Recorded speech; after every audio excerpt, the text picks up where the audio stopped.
The interview lasted about an hour and 20 minutes, but don't forget there was translation. So it was probably 45, 50 minutes interview.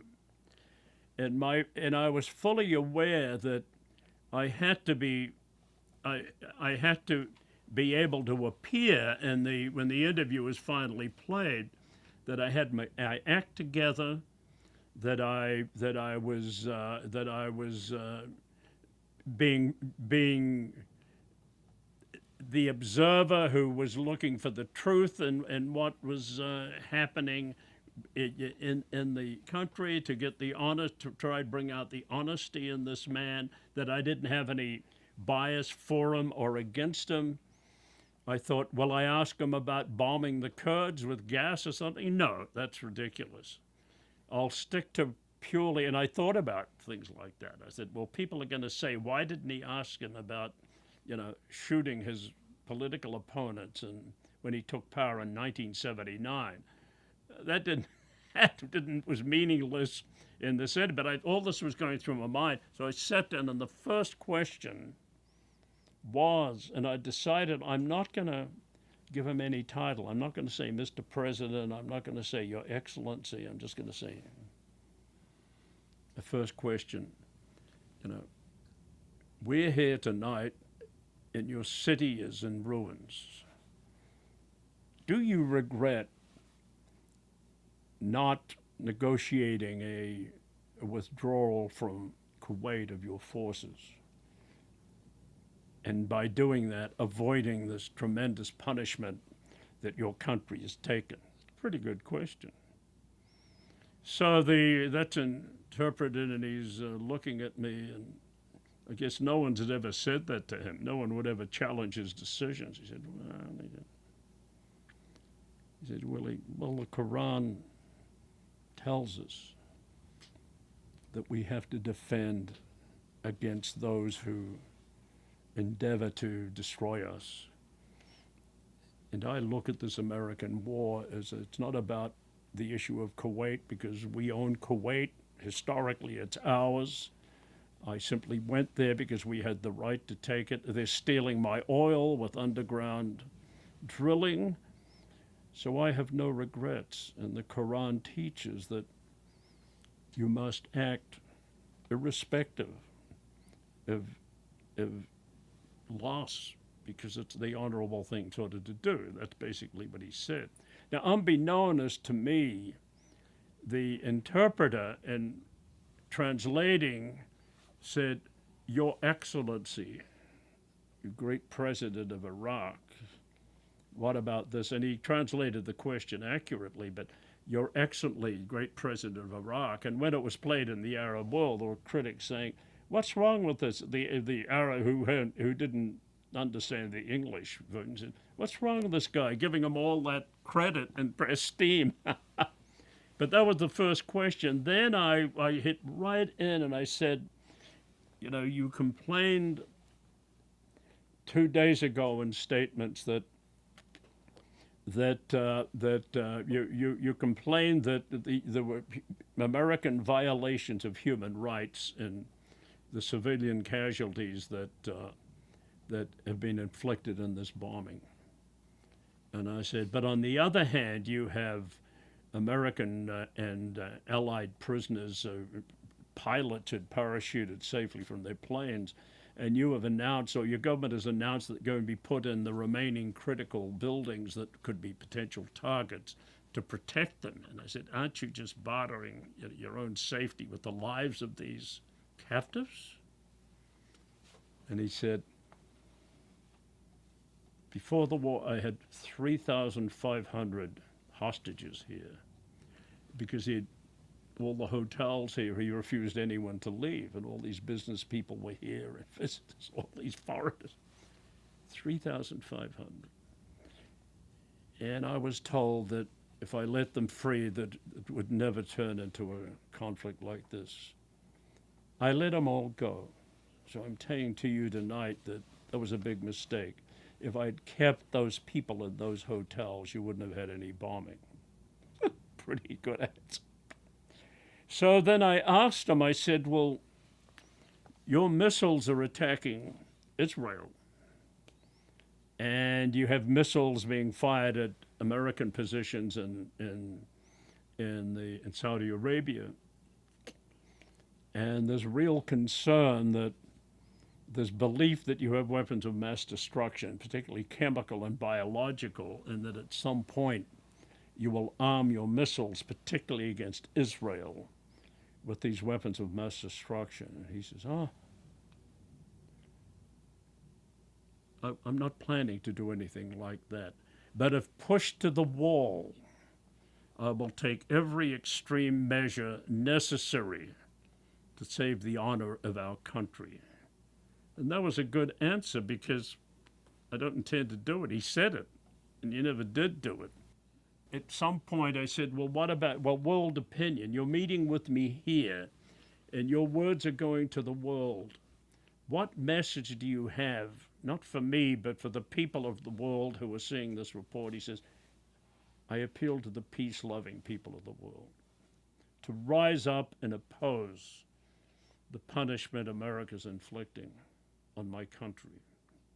Rise up and bring an end to this that's going on. That's the people I appeal to. And with that comment, of course, he was looking clearly. He wasn't saying, I will, it wasn't, earlier he'd said, this is the battle of, the mother of all battles. He didn't bring that up. He didn't say he would take military retaliation if any trip. No, all that belligerent talk disappeared. What he was saying, look, I'm willing to settle for this. I'll make a deal with someone.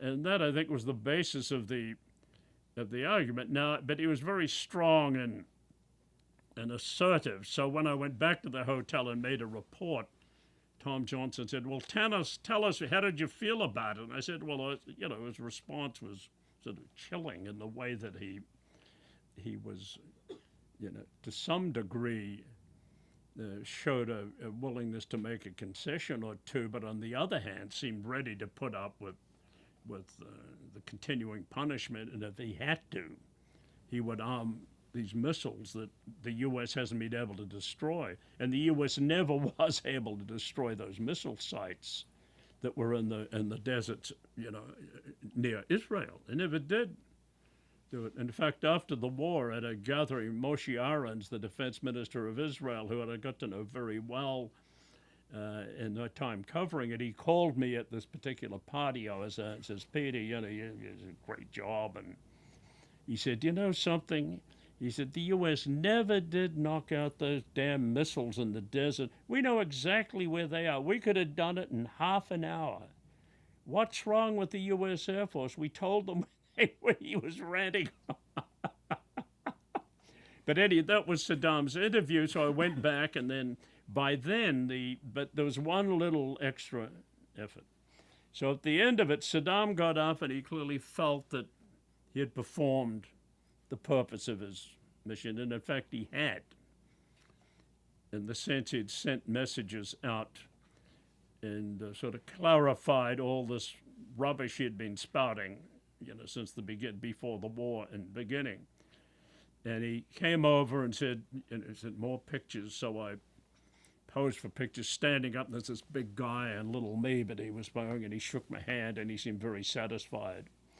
And an interesting point was that at 4 in the morning, there's a banging on my door, and this Iraqi official handed me a plastic little book embossed with the Iraqi government seal, and inside were a half a dozen pictures that had been taken and printed.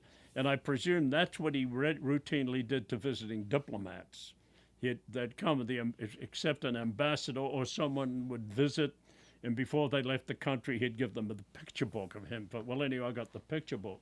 But he then left, and the Iraqi television people gave me these big canisters of tape.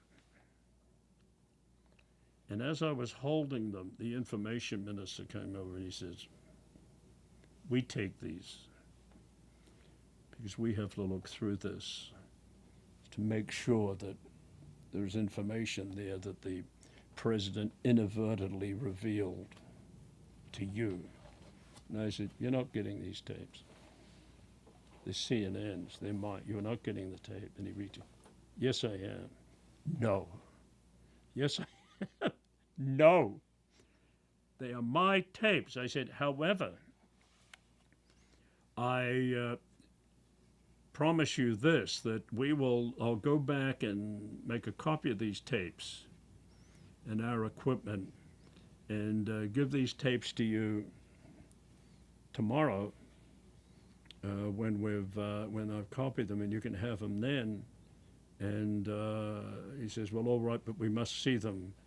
And you can copy them, but don't use them at all until we've given permission. I said, of course, we'd never do that.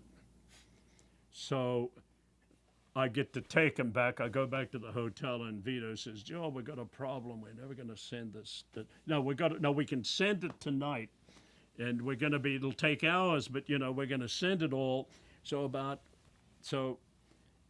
an hour later, or no, mid-morning, no, maybe about before I got the pictures, the Saddam Janabi come and said, Peter, the information ministry wants those tapes. They must have them. And I said, well, I don't have them. What do you mean I don't have them? Well, they shipped them off to Amman in a taxi. We had a driver who's willing to drive at night, and he took them. And they're gonna be in Amman, but I'll bring them back later in the afternoon. And he said, they're not gonna be very happy about this. So he went back and told them. In the meantime, we'll send it all, and then later that day, I give them to Saddam and say, they can have the tapes back now because they just arrived back from Amman, but it was already aware that CNN was playing the whole stuff, that I outmaneuvered the bastards, because they would have taken those tapes and like 3 days later given me sort of 1/3 of what Saddam had said. And Saddam wouldn't have known any different, because does he watch CNN? I don't think he watches CNN. He doesn't know what's being said on CNN. Don't think he has any idea about it.